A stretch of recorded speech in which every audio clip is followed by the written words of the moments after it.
Hey, welcome to BravesKast. Michael Soroka is back, and some other things happened that we're going to talk about. Hello, it is Monday, May 29th, Memorial Day. We hope here at BravesKast that everyone listening to this had a wonderful Memorial Day or is having a wonderful Memorial Day, depending on when you're listening to this. If you are watching this episode, it means that possibly you were told to by a certain YouTuber who will remain unnamed, but I heard he's a cool guy.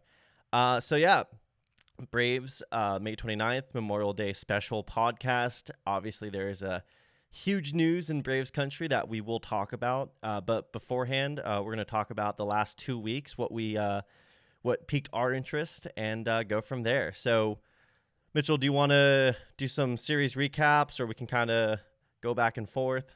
Yeah, we'll go and we'll start. So on our last podcast, if you listened to it, you would have heard that we've predicted the Braves to go 7-6 over the last 13 games.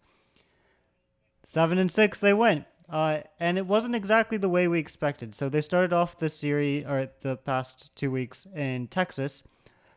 The Rangers are really good. They lead MLB in run differential.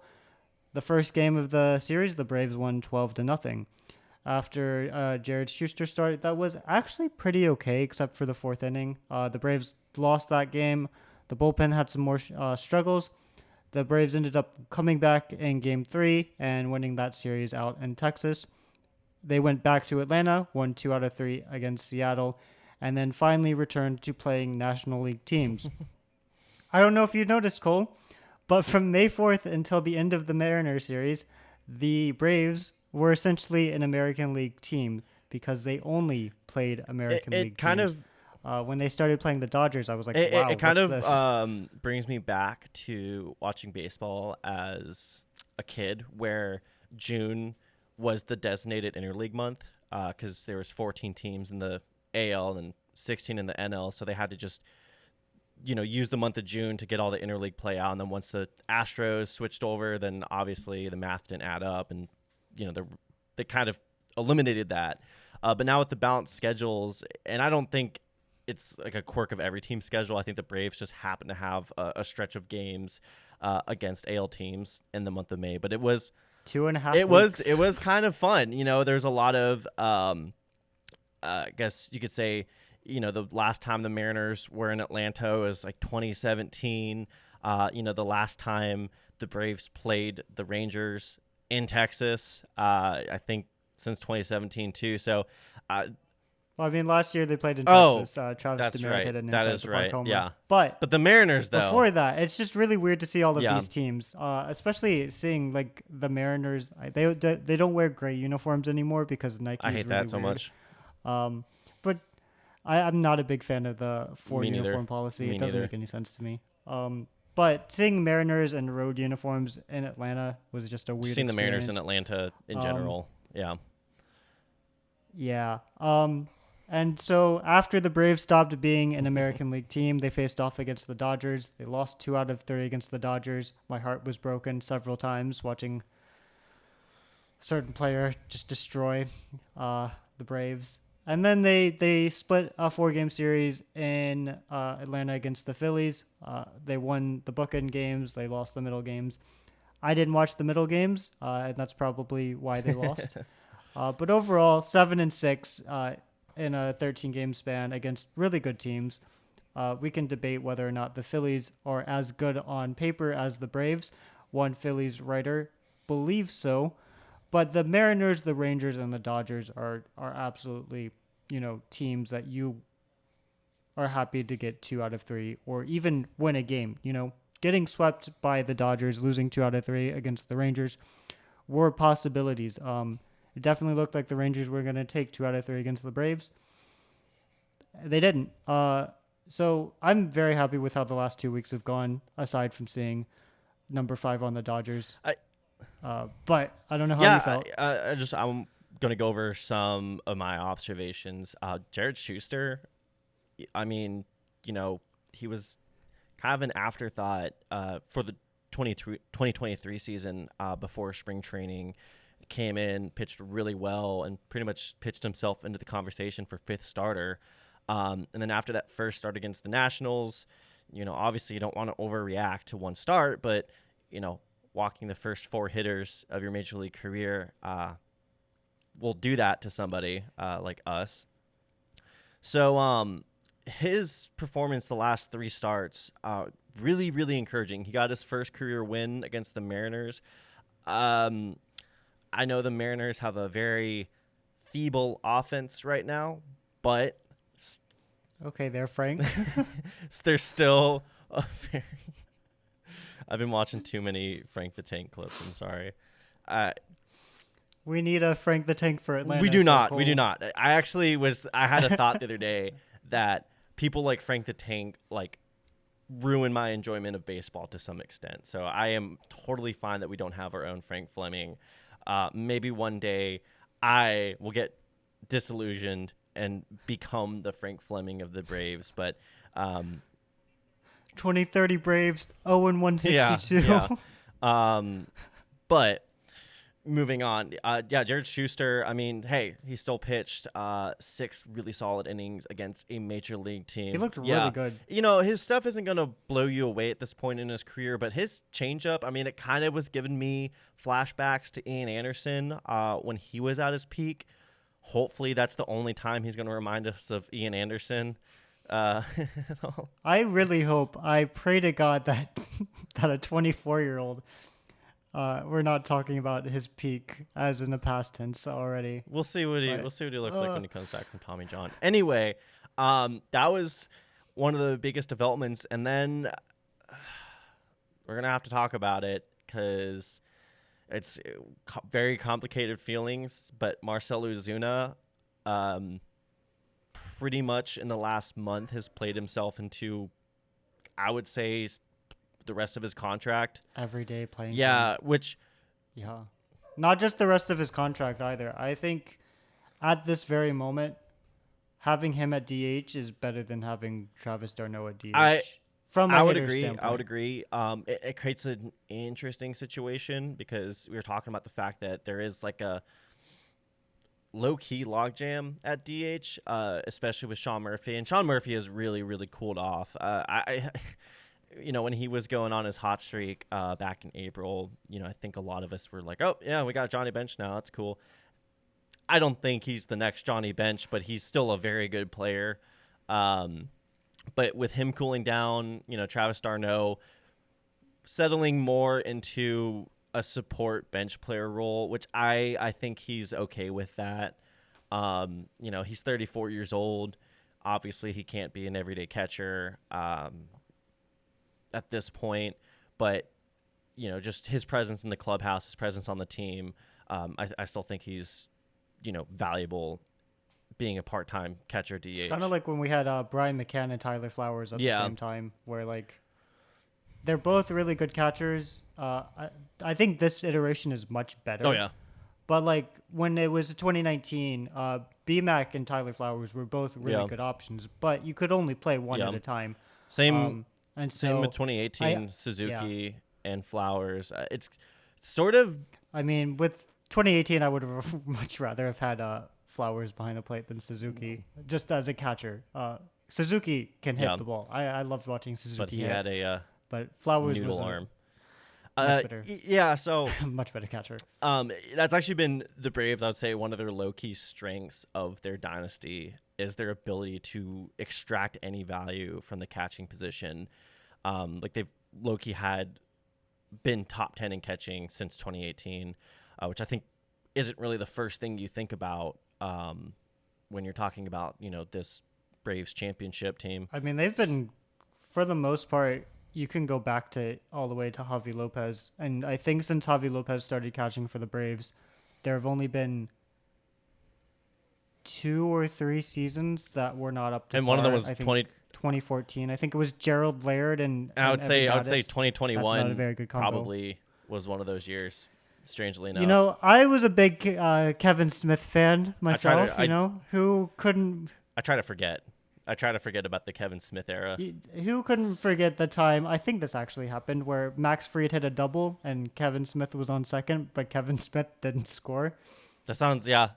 Who didn't Doesn't miss score the time? from second on a double. Uh But yeah, Marcell Ozuna, he had a 10 WRC plus in March and April. I was so ready to kick him to the curb. But since then, in the month of May, he's had a 193 WRC plus. He and Austin Riley, we'll talk about him later, I think, have the same WRC plus. Austin Riley has also started heating back up. If you had come to me, you got the sports almanac from the future, and you came back and you were like, you want to make a bet with me, Mitchell? And I was like, yeah, sure, absolutely. And you're like, Marcell Ozuna right now has a 10 WRC plus. I bet 28 days from now he'll have a 114 WRC plus. How much are you betting, Mitchell? I would have thought this is my lottery ticket, an absolute slam dunk. I'll put in every single dollar I own and more. I'll go into debt to say that Marcell Ozuna in 28 days will not have a 114 WRC plus. And here we are, May 29th. I would have been broke. So, yeah, I mean, and sure honestly, bets sometimes aren't sure bets. Even if I, came from the future and had the almanac, I would still not blame you for making that choice, for thinking that it was a lock, because Marcell Ozuna effectively for the last 2 seasons, 2 and a 6th season coming into May of this year, has been a very bad major league player. Obviously the off the field stuff too that we as about. Braves fans also want to forget that 2021 he was also That's really bad before That's he what got I'm saying. injured. He was just not a good player even before everything into the 2021 season and on. He looks really good right now. Body language wise, I mean, he just looks like a different person up there. I think he finally, I don't know if, again, I don't want to speculate too much, but I do wonder just if there was some sort of conversation. I know he and Ronald are super, super close now. We can talk about the Will Smith hitting him on the back of the head thing, but Ronald Acuña was, him and Arcia was closer, but Acuña was the first person running from the dugout as soon as Will Smith approached Marcell. So to give everybody context of that, just to quickly touch on this, it was probably one of the biggest non-controversies of the season so far. But Marcell Ozuna, man, I was ready to see me a fight, too, but it's not gonna happen. Brian Snicker's not gonna let his team fight. He will. I was joking with my friend at the game that if a fight happened, whoever got suspended on the Braves, by the league, they would get benched double that time by Brian Snicker. He just does not put up with that. As a fan, as a caveman brain fan who just likes to see fights, I hate it. But as a Braves fan who understands that it's not productive to physically fight members of the opposing team, I like that philosophy. But just for context, Marcell Ozuna, if you've never seen him swing a bat, it is one of the most violent things you will see, honestly. I think you gotta cover your kid's eyes every time he swings a bat. It is so violent. Occasionally he hits the back of the catcher's head. Obviously the catcher is protected. They have plenty of headgear, but hey man, you try getting doinked in the head on the backswing of a Major League Baseball player. Put on all the padding you want. That's still not a pleasant feeling. And Will Smith, who did just come off the IL for concussion, took exception to being hit in the back of the head. And Ozuna seemed apologetic about it. He didn't really seem like he wanted to flare the tempers or escalate it. But let's just say the next game, Will Smith was about 5 feet back behind the plate. Farther back. So still got hit on a home run though somehow. That was where I actually it was kind of funny that didn't escalate at all because Ozuna did give him a look after hitting him in the back of the head. After that to me is like insult to injury. It's like rubbing salt in the wound. But I mean, on the home run, he hit Smith on the arm. I think Smith kind of was like, oh, I got up too fast. Yeah. Got hit. But then Ozuna gave him a look like. The look was kind of fun. Overall, I mean, I've never seen a player hit a catcher as often as I've seen Marcell Ozuna hit a catcher on a backswing. I don't know how that happens. I'm not a professional baseball player. I haven't played baseball in years. But it's hard to make an adjustment on a swing, especially like to stop your backswing, not the actual swing itself. Like I understand where Marcell Ozuna is coming from, where he's like, I'm not gonna change it, especially now that he's actually hitting for the first time in 2 years. Yeah. And now people want him to make an adjustment. If I, for the first time in 2 years, have started hitting, and fans are finally like not hating on me, the boos in April were brutal for a baseball player. I wouldn't change the backswing either. But for Will Smith, I mean, I understand it. No one else hits you on a backswing as often as Marcell just came Ozuna. back from a concussion. Yeah. I'm not saying that. Oh man, like Will Smith, like maybe he overreacted a teensy bit, but no, I don't really think there's a right or a wrong here. Like I think both players. I think he had fine. the right to say, "Hey man, like I just came off a. You're the only person who does this." And one comment that I thought was interesting was the fact that he said it's known around the league. So, I mean, yeah, but like the fact that internally players are like, "Oh yeah, watch out for Ozuna. You might get hit." I mean, the fraternity of catchers is the strongest. Yeah, that and like knuckleballers, but those are extinct now. So, I mean, those are extinct, and no one wants to hang out with Stephen Wright. Oh my god! Oh my god, dude! I miss it. But anyway, I am. Yeah, I don't think there's a right or a wrong here. Like, I think Will Smith, you can say that he overreacted, but Ozuna hits tons of catchers on backswings, and that can be frustrating. But at the same time, from Marcell's point of view, like it's just how he swings. Like he's not malicious. It's not like he's built a swing to harm catchers. It's just a byproduct of his swing. And Will Smith did back up, so there is a solution, and the solution was taken.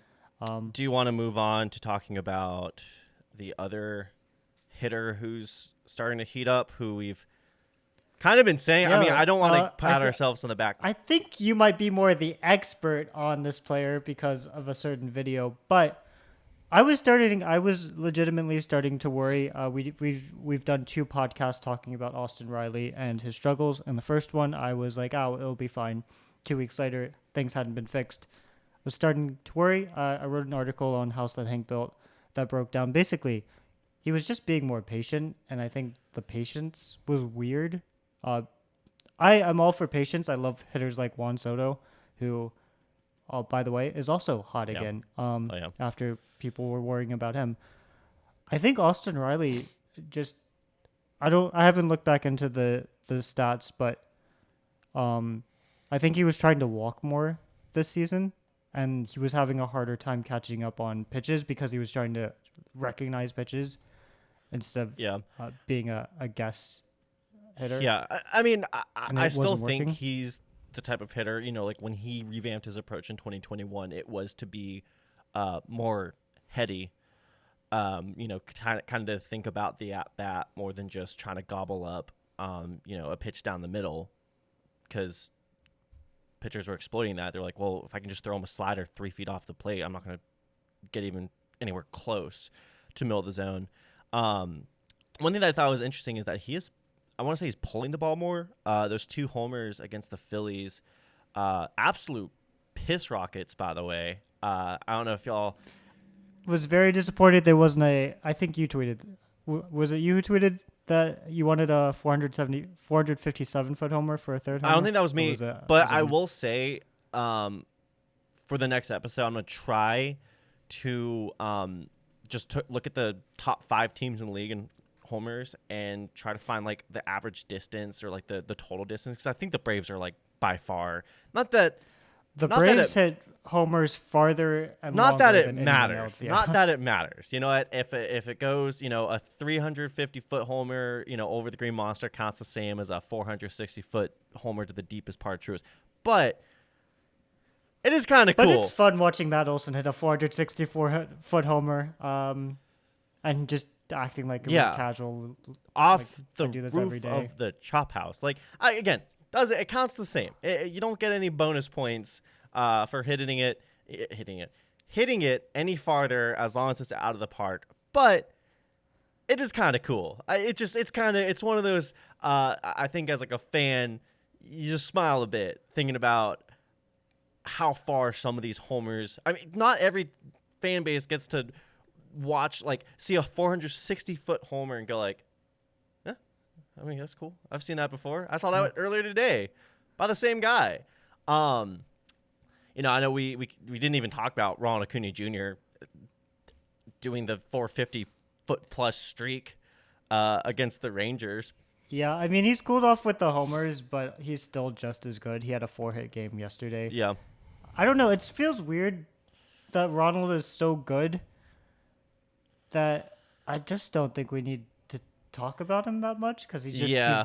He's really good. We can do like a quick like Ronald Acuña. I know Grant McCauley of I'm forgetting his podcast, Battery Power. I think he's from the Diamond is his Gotcha. podcast. I know he doing does the Ronald Battery Power Acuña 60 or not 60 40 or home run stolen base well, tracker. it basically is at this point. He's on pace for 35 homers, which like is still a lot. I mean, let's not try to bury the lead there. And then 60 stolen bases. His pace cooled a little bit. And I think that was like as of Sunday. So did he steal any? I think he's on pace for 66 still, like steals. Like he's still good for 60. That's crazy. He's one of those types of players that, like, as an adult, as you grow older, especially as us, as people who, are on Baseball Savant on a daily basis, looking at Fangraphs, we don't really get like amazed by anything anymore. It's like, you see a player come up, you're like, oh, like, yeah, he's very similar to Ryan Howard, or he's really similar to this player. Oh yeah, his exit velocity is this. Like, it's going to regret. Like we get kind of like to a point where like the magic gets lost. Yeah, I'm very thankful for Luis Arias. Yeah, but yeah, Ronald Acuña he's the is type another of guy. player where like that childlike interest and like wonderment comes back. Like he's like one of the only players in the league that I think does that, just because what he's been doing this year. And you look at, you don't want to get too ahead of yourself. Struggles happen, injuries happen. You don't want to jinx it. But you look at those projected stats based on what he's doing, and you prorate it to 162 games or a full season. And, I just get butterflies in my stomach thinking about it. I mean, it's crazy. Even if I can't watch a full game, like if I just moved, in case you guys watch the podcast regularly, it's a different backdrop. I just moved. I've got a lot of stuff I'm moving around. But like yesterday, I was like, let's make sure I can see some Ronald Acuña Jr. at bats. And it was Spencer Strider Day too. So it was like, I am sacrificing watching Spencer Strider pitch so I can do other things, so I can watch Ronald Acuña bat. Like, that's how much his at bats are can't miss. I think in terms of Braves can't miss things, it's Ronald Acuña Jr. at bats, Spencer Strider starts, and then I mean the team is really good. That to me is like not even great. That's just baseball fan can't miss. Like that's just that goes beyond the league. Those two, Ronald at bats, Strider pitching, those are up there with like Shohei Ohtani starts. I guess we can Shohei Ohtani. We can kind of transition this into Spencer Strider, but I do want to talk about last night's game on Sunday Night Baseball. Just the way I feel like Sunday Night Baseball has been presented. That's the only broadcast ESPN does anymore, and I know their overall market share of broadcasting games has diminished quite a bit. But I think the way they're selling it now is, this is kind of like the Monday night football game of baseball. Like this is the one they want, everybody. It's the only game that's on during that time. They want every baseball fan, no matter who they root for, to tune in on this game. So the second game, the Braves were on Sunday Night Baseball. And again, this is stuff that like doesn't really matter, but it matters to me. First Sunday Night Baseball game, it was at Truist. Dylan Dodd started. He didn't pitch well.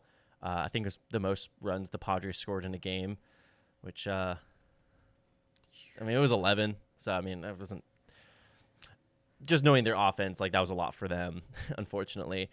But this game, we have Spencer Strider starting, and the Braves pretty much just showed their muscle for 9 innings. It was from the get-go, the Phillies did throw out a pitcher who I think his last gig was playing for like overseas. I'd never heard of this guy, he was literally a definition replacement player, if that, because he couldn't even get through the second inning, or was replaced in the second inning. But still, for Ronald Acuña Jr. to go 4 for 5 with a triple on Sunday Night Baseball, Spencer Strider to go 6 innings, didn't even strike out that much compared to his baseline. I know I was getting kind of worried checking in every now and then because he didn't strike out any in the first, and then I think he struck out 1. But you have to per understand inning, too. second and third, It's I like think. the Phillies lineup. He dominated Schwarbo. I think he gave Schwarbo the hat trick. But Bryce Harper doesn't really strike out that much. Trea Turner, even for his struggles, like he's still going to make contact. It's just going to be a weak infield fly at this point. So I think for him, 7 strikeout performance over 6 innings against the Phillies is still really good. He struck out 9. Oh, He okay. did hit 9. Never mind. Yeah, So, he's good. He's good. I was really concerned watching, Yeah, he's good. And it's really weird to have a pitcher where you watch them pitch and you're like, wow, we're through 3 innings and he's only struck out 3 batters. And then he gets to 9 and you're like, oh, man, only 9 strikeouts in 6 innings? Yeah. Like, that's still a good start. But who else do we watch that goes, only 9 strikeouts in 6 innings? It was really cool, too. I kind of tweeted about it after seeing the clip with Buster Olney, but he kind of got to flex the fact that he's kind of a freaking dork, too. Such a dork. Which is great. Look, we shouldn't expect every player to care about, modern analytics.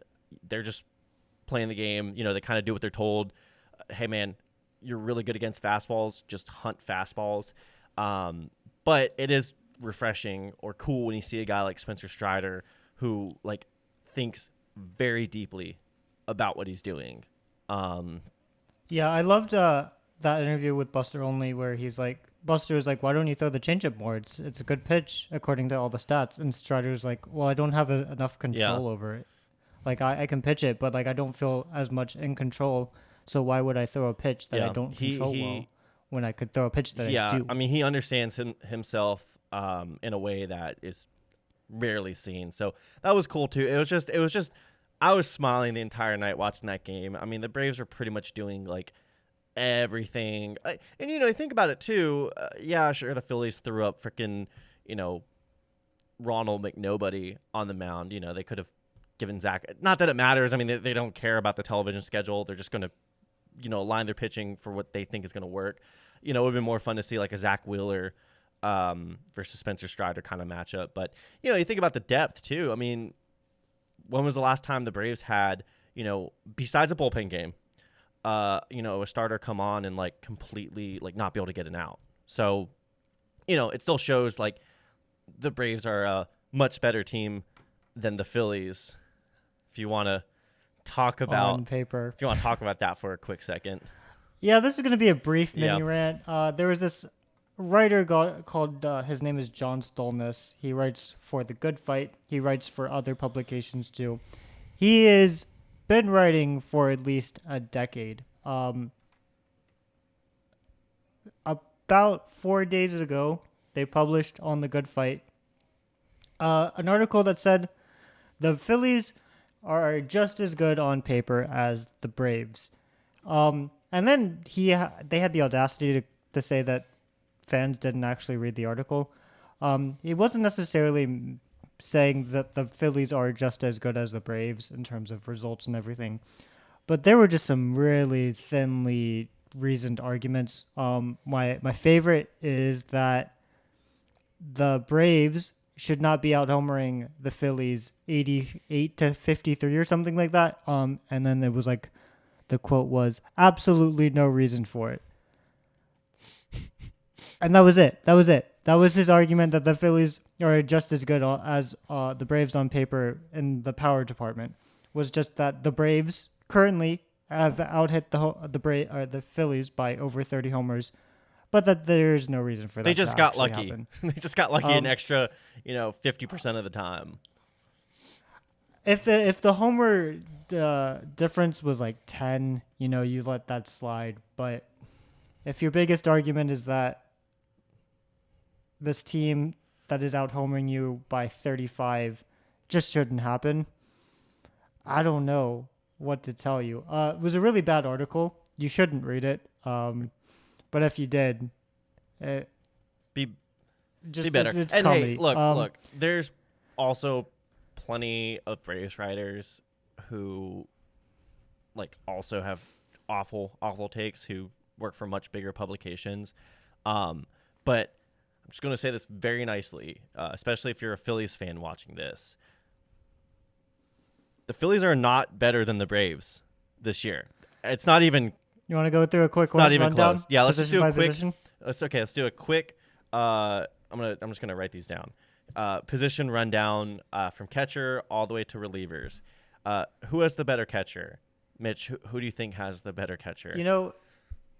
If you'd asked me last year, I would have said the Phillies. But right now, JT Realmuto, good defensively, good offensively, but he's no Sean Murphy. The only thing you could reasonably say JT has over Sean is his speed, which peanuts at this point. I mean, just with everything that Sean's been able to do, showing JT's never had a stretch. No offense to JT Realmuto, but he's never had a stretch even close to what Sean did from mid-April to mid-May. So this is also clarification. JT Realmuto, very good catcher. Very good catcher. Sean Murphy, just better. Ceiling is much higher, in my humble opinion. Yeah. So for Braves fans who haven't been paying attention, Rhys Hoskins is not the Phillies' first baseman. Unfortunately, he tore his Phillies ACL. Fans didn't know that either. I guess this is just what I observed, but I guess people were posting the Rhys Hoskins homer against Spencer Strider when they saw he was pitching Sunday, and I was like, y'all know he's not on the team anymore, right? He's not going to play. As a neutral baseball observer, the home run, the bad slam, it was cool. Epic. It was cool. I love to see it as a baseball fan. It was really cool.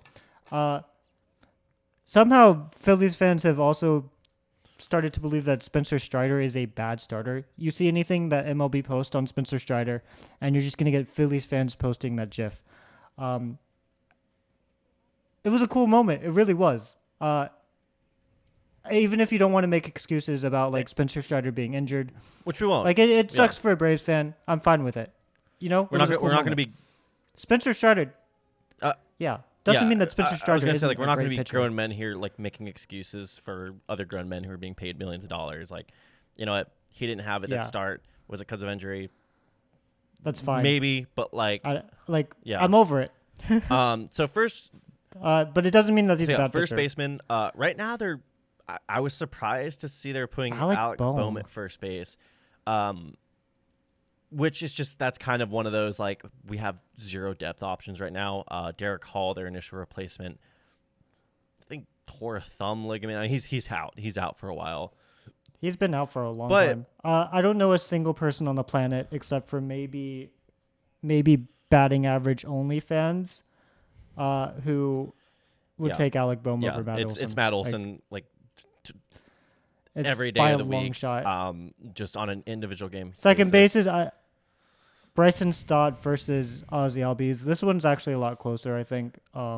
because Stott is a pretty good hit. He's an average hitter. I think he plays above average defense, if I'm not mistaken, at second. He was a good shortstop last year. I Yeah, still take I Ozzy. think Bryson Stott Not by might much. have a bit of a higher ceiling than Ozzy Albies, but I think just with the track record, and I know we've grappled with this before about the Ozzy Albies overrated conversation. I think at this point we pretty much know like who he is. He's gonna stay on the field for the most part. Last year was just, I mean, he broke his foot. I mean, he can't. Who breaks that? Like the foot breaking was such a And fluky then injury. like tearing his thumb. But just he's a guy foul who ball. takes care of himself. He's a guy who conditions himself to stay and play 162 games. He's gonna give you like a 250 average, a 750 OPS. But right now, I'd rather that than Bryson Stott, who he did start off the year on fire, but like I don't know if he's gonna be able to approach Ozzy's production over the course of a full season. This point in his career. So second base. Again, Stott's a good player. So it's a this one I think is one of the closest ones. Just for y'all who are keeping track at home, we're trying to be unbiased here. I mean, we're giving Phillies players a lot of credit. We're at 3-0 right now, and we're about to move to shortstop. Or unless you want to go to third base to actually go. This one's tough. I hate the way that position's ordered. Me too. It's always been my too. gripe. Let's go to shortstop. I don't know about you, Cole. This might be my homerism taking over. Well, but right now, with the way Trea Turner's been hitting, he's not great defensively. The numbers show that he hasn't been getting unlucky. I can't believe I'm saying this. This can be clipped and I can be taken out of context when he eventually starts to be good, hopefully. But I'm taking Orlando Arcia. So with Trea Turner, I know Fangraphs released an article this weekend about his struggles. He's been making poor swing decisions. He's been swinging. It's stuff that, in my opinion, is fixable. It's not like there's like a huge. I mean, there's like a minor mechanical issue. I saw a couple clips of, but right. Okay, so this would be my argument for picking Arcia. One thing, bang for your buck. I mean, we're paying Arcia what, $3 million? $2 million? I don't think he hit $3 million. I think it's 2. He got a raise a lot better than Trea Turner is at. What was it, 310 over 27 or over 11 years. I thought it was 13 years. Is it 13? Did he get the 13 year? Because we're all joking that he's going to be like an old man by the time that contract is up.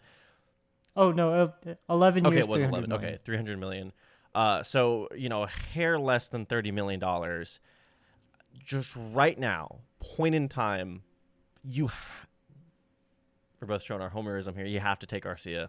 Just point in time, with the contract and with the production in the year of our Lord 2023, it's like, yes, Trea Turner has a much better track record, but much better. Yeah, if you swapped out their stat lines for this year with their career averages, it would look right in place. Trea Turner has I believe a 78 WRC plus right now. Arcia's career WRC plus is 77. Orlando Arcia right now has a 132 WRC plus. I still can't believe that. Like, I cannot believe we are almost. It's legit. It's legit. I mean, WRC he's plus. Hitting crap out of the ball. I don't know if you have a Savant page up right now, but like, he's in the upper percentiles of. He's perfectly above average in everything. Turner has a 122 WRC plus for his career. So if you just took their slash lines for this year and you just switched them, it would make much more sense. But as it stands right now, the thing with Turner right now is that he's not getting unlucky. If his like page was looking normal, his contact, his quality of contact was in line with his career norms, and it just wasn't happening, I'd be like Trea Turner all the way. But I'm really worried about Turner and his Phillies contract. I'm not. Because I do like Trea Turner as a player. I hate when he faces the Braves. And he's been awesome. I mean, okay, he hasn't been.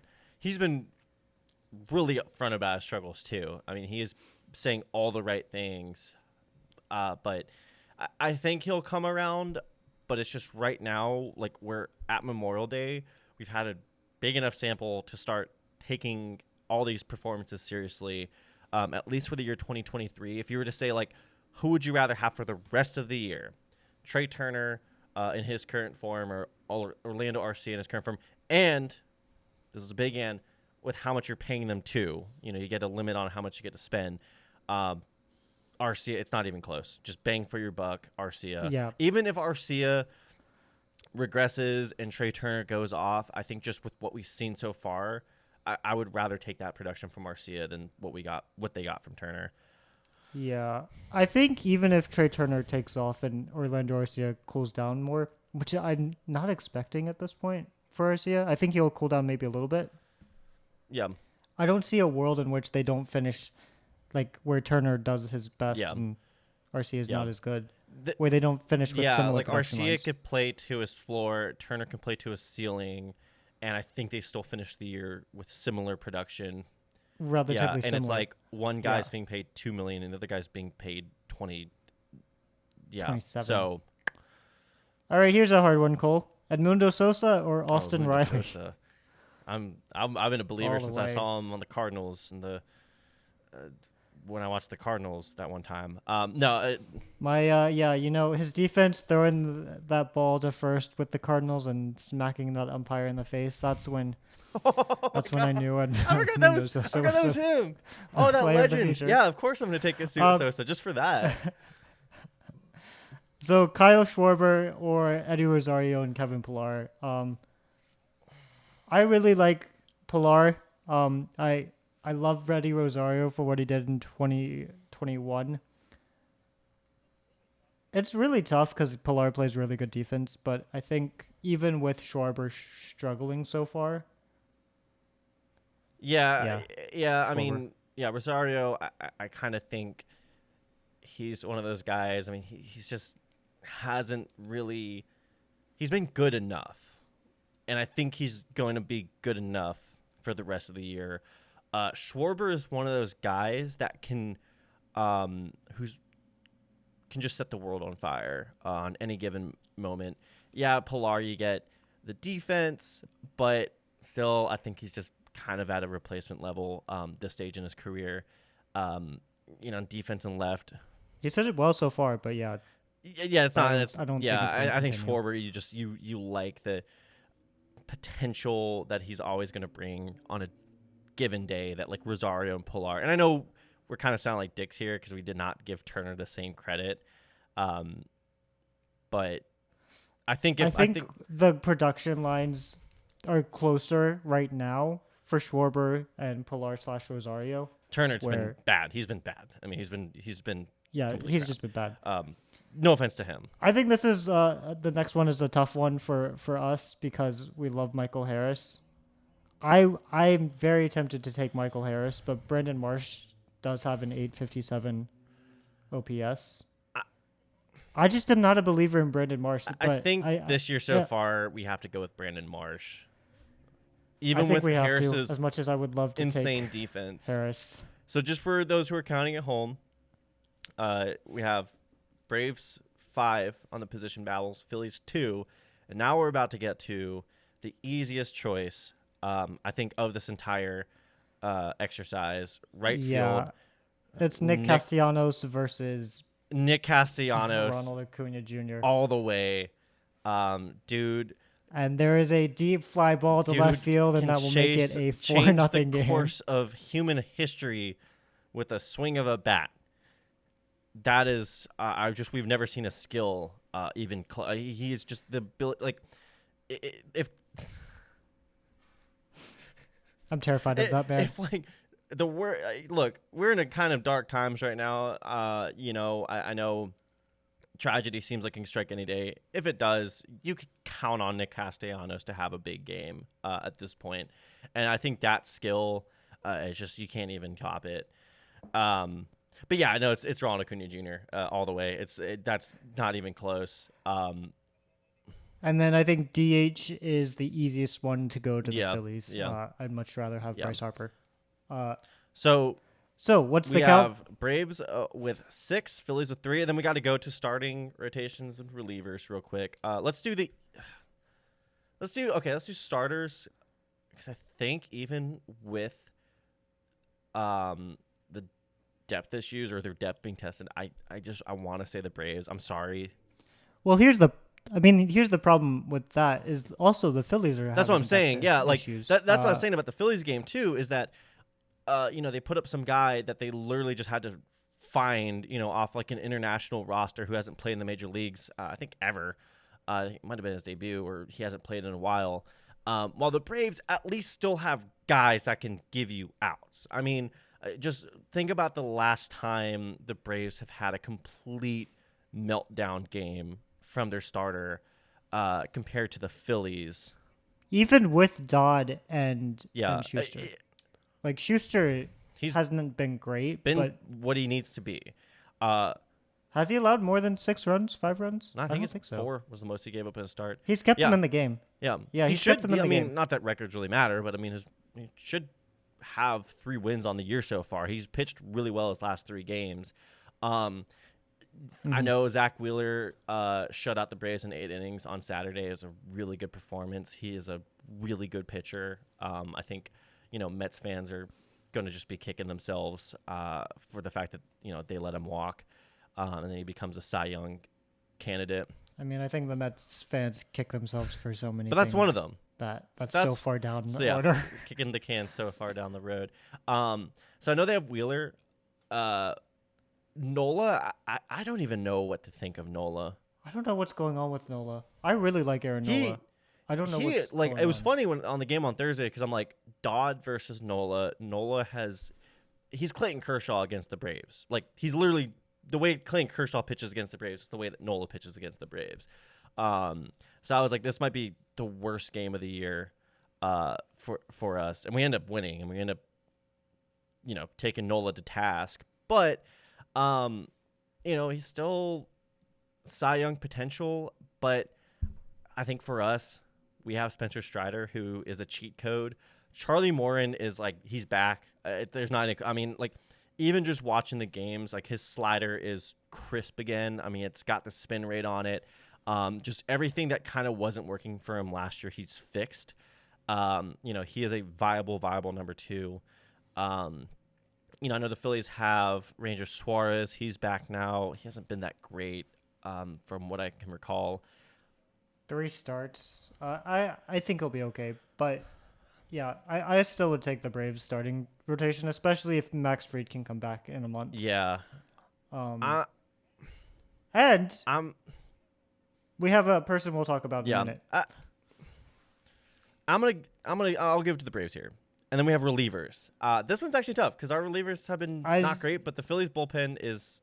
I still take the bullpen, Braves. The Phillies' best reliever is out.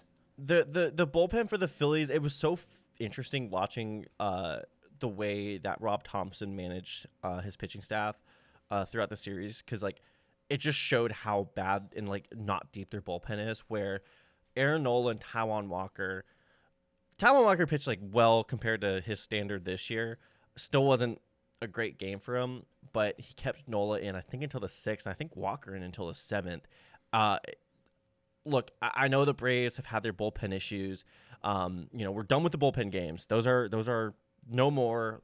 Didn't work out. And I think that's what like really tested the bullpen depth. But I still think our bullpen goes a lot deeper than theirs. We're not. Yeah, they don't have Jesse Chavez. Yeah, we're not throwing a guy. We're not putting a guy in the 6th inning when we're down because we just don't have anybody else that we can put there.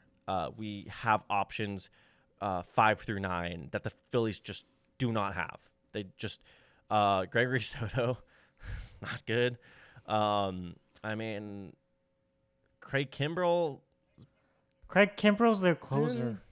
I really hated that the Braves couldn't come back against Kimbrell. Fun fact. Friday That night? is crazy to me that only, I think before coming to this year, only 6 players have ever reached 400 saves. And then this year, 2 pitchers eclipsed that mark, both in Truist against their former team. That is, I don't know, like, if you can like make that into like some kind of short or some kind of, but like that is just, in my mind, that is just so weird that it lined up that way I don't get in it a at month. all.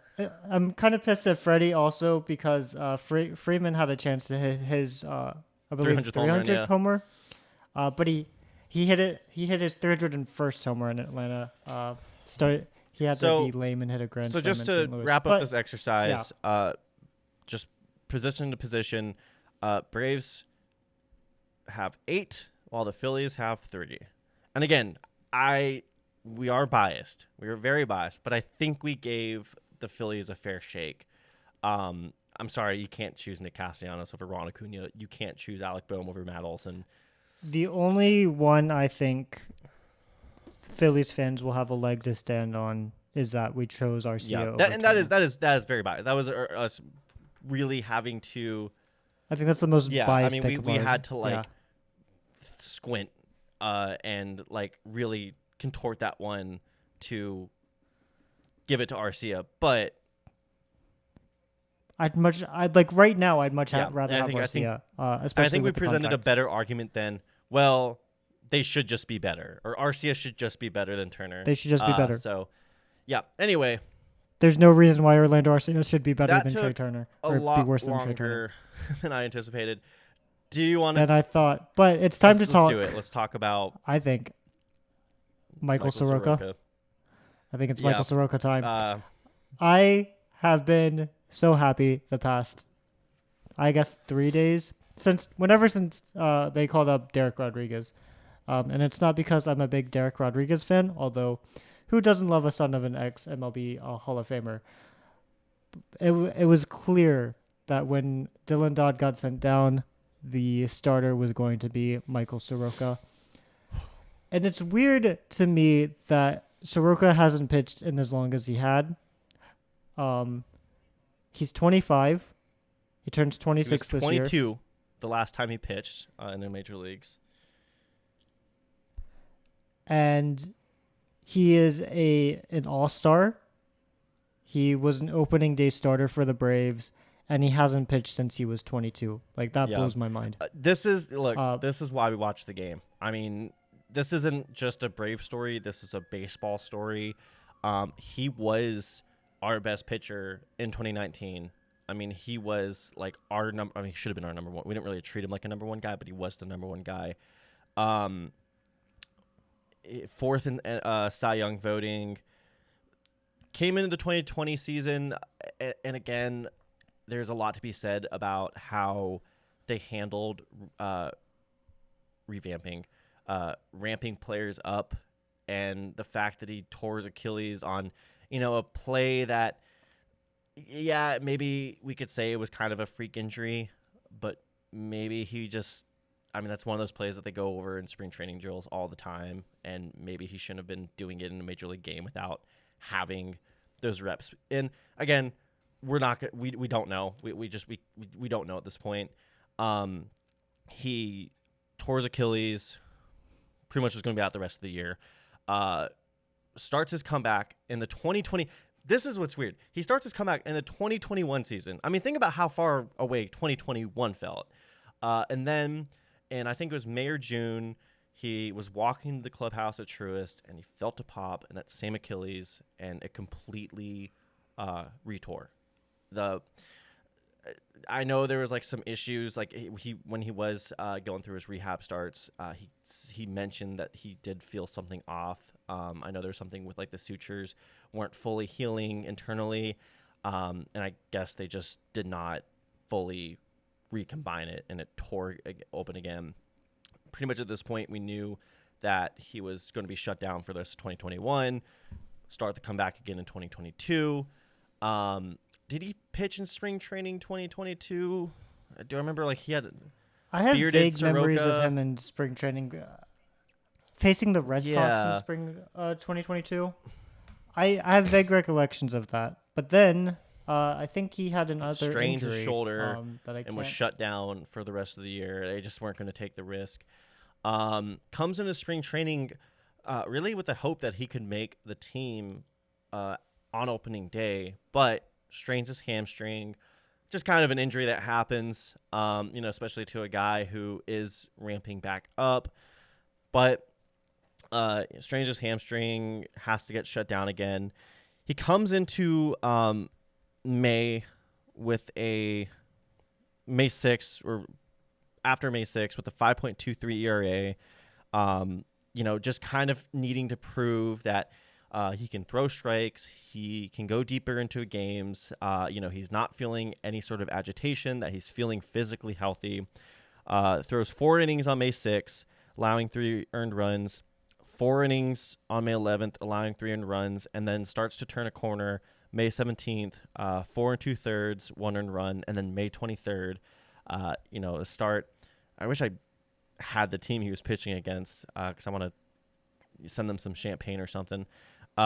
6 innings, 1 earned run, only 2 hits, 3 walks, but only 2 hits through 95 pitches. Alex Anthopoulos was present during that game, and they saw what they needed to. And it's just, again, this is why we watch the game, for stories like this. He was pretty much supposed to be our Greg Maddux.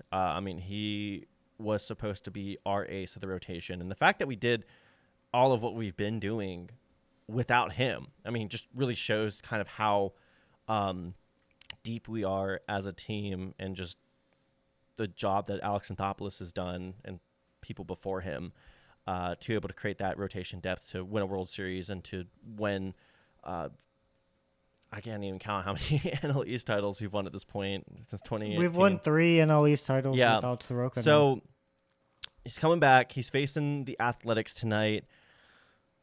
Not a good team, but don't sleep their on their offense. Their offense is okay.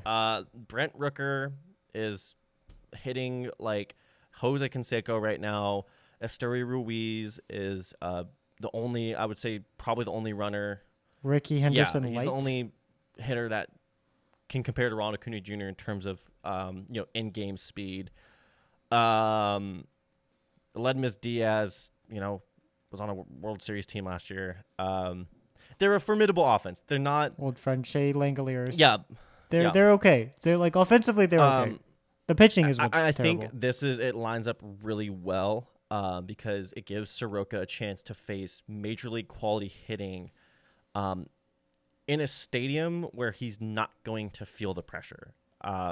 With all due respect to A's fans and the hell that y'all have been through, if anything, and I feel bad as a Braves fan saying this because we've already taken enough from you, but I think your situation for allowing Michael Soroka to pitch in an environment where he's not, he's not going to feel as much pressure if he was pitching in Truist or in like a hostile opponent ballpark. So I think it's a good way to, and we can talk about our expectations. I know I said everything about him being a, Cy Young candidate in 2019 and kind of supposed to be the Greg Maddux of our rotation. Don't expect that this year. Do not. Like, if this is my bold prediction. I think he's going to have a 4.5 or higher ERA going into July, and I am totally fine with that. What are your thoughts? Yeah, my expectation for the end of the season is he ends with about a 4.5 ERA and a FIP that's a little higher.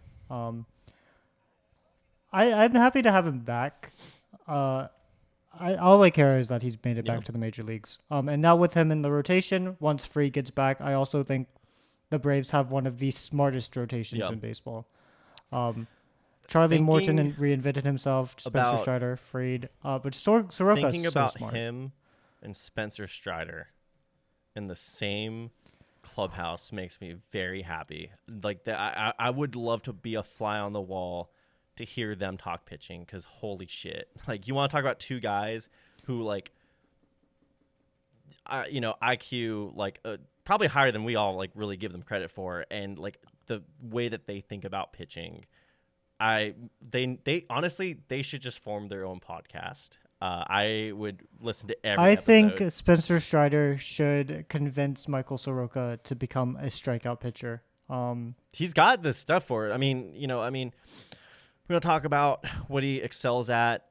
He has. My God, I'm like forgetting. What does he have? He's a sinker, fastball, slider. Curveball too. I remember him having like I a think pretty above average curveball as well. He's very location centric.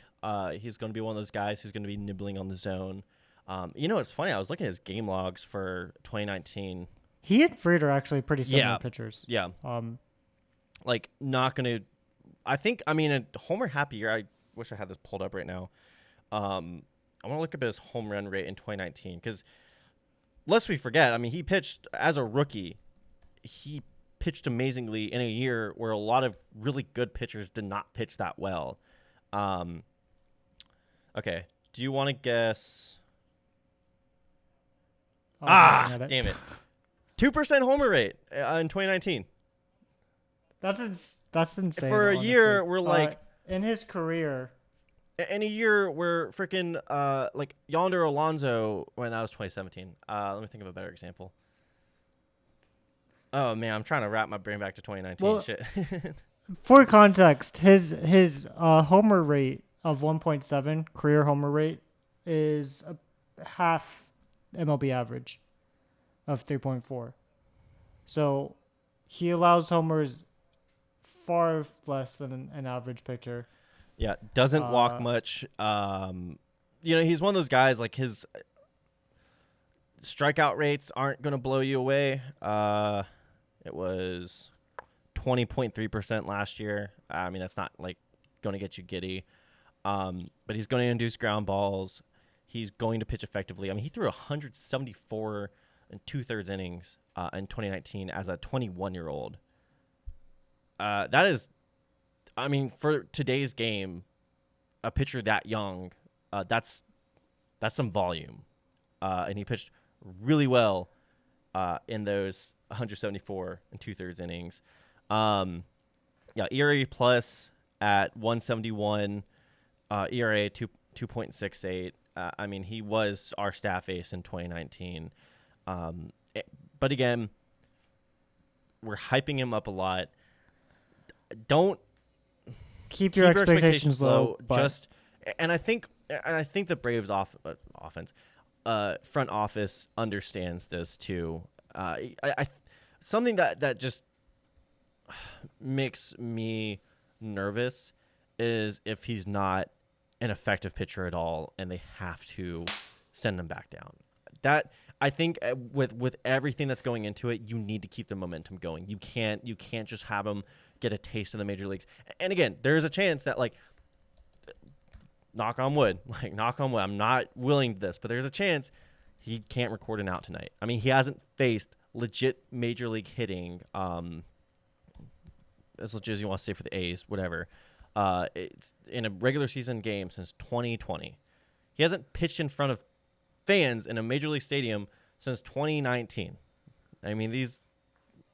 If Cole accidentally has jinxed Michael Soroka, I might have to fly out to Atlanta and make sure no one hears of no more Fiddlers ever again.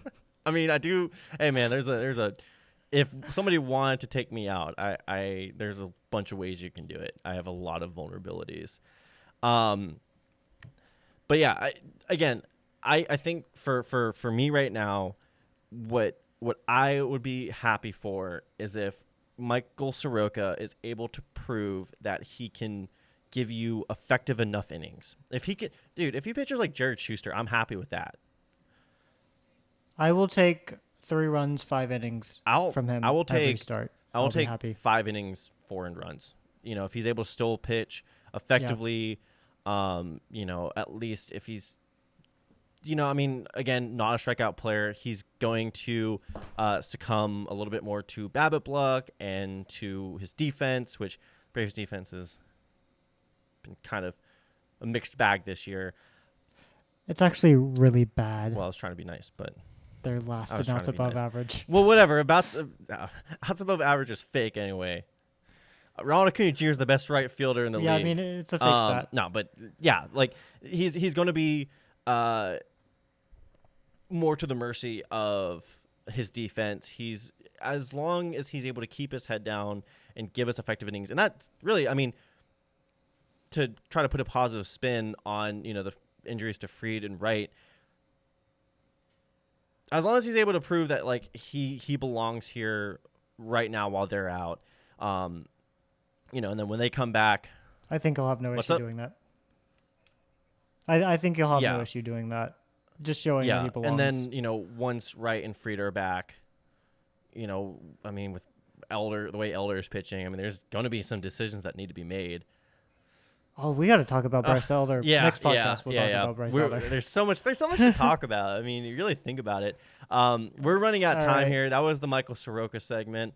What's on the docket? What do we have coming up in the next 2 weeks? Yeah, so 3 games against Oakland, 3 games against Arizona, and then back at home, 3 games against New York, 3 games against the Nationals. 2 really bad teams, 1 team that you should actually pay more attention to, and then the Mets. So I did the math. If we lose 1 series here, we should win about 8 games in the next 12. 7 to 8 wins in the next 12 games is something I would expect. I'm going to do a dumb fan take here. I'm expecting a sweep against Oakland. We have to take it. I mean, you think about they're on an 11-game losing streak right now. They are historically awful. A team like the Braves. Now, I will say, I hate the way they did the scheduling. I hate the fact that they played Sunday Night Baseball and have to fly across the country to play at 8 o'clock our local time. That's stupid. They really dropped the ball doing that scheduling. But Soroka was probably already in Oakland. But the rest of the team, he's not traveling with the team. I don't know what the pitching matchup is. I mean, it doesn't matter who the A's throw out. It's Paul Blackburn. He hasn't pitched this year. He was the All-Star. Yeah. He was the Oakland A's All-Star I'm still expecting last year. a sweep. I'm sorry. Like the Mets swept the A's. Just every team has swept the A's. I honestly think it's one of those things where it almost puts an extra, as me as a fan, like puts extra pressure on it because like you want to clean up against this team. I'm sorry. They are historically. Yeah, I want a sweep. But do you remember last year when the Braves had a 14-game winning streak and the Cubs had a 14-game losing streak? The Cubs? Do you remember what happened that series? Yeah. They had equal losing I didn't winning realize streaks. the Cubs came in with a 14. The Cubs won 2 games. I remember that. The Cubs last year. They won are 2 games in a row. Much better team than the A's are this. Hell, the Gwinnett Stripers might be a better major league team than the Oakland Athletics. They're pitching. I mean, look, I know we're playing at the Coliseum, which isn't, but like their pitching has been historically awful. I haven't done the numbers recently, but at one point they were on pace to give up more runs than the 1899 Cleveland Spiders runs per game. Oh, they're so bad. But like, the logical fallacy, I guess is what you could say, is that when a team has lost so many games in a row, eventually they have to win. Not the A's. They like again.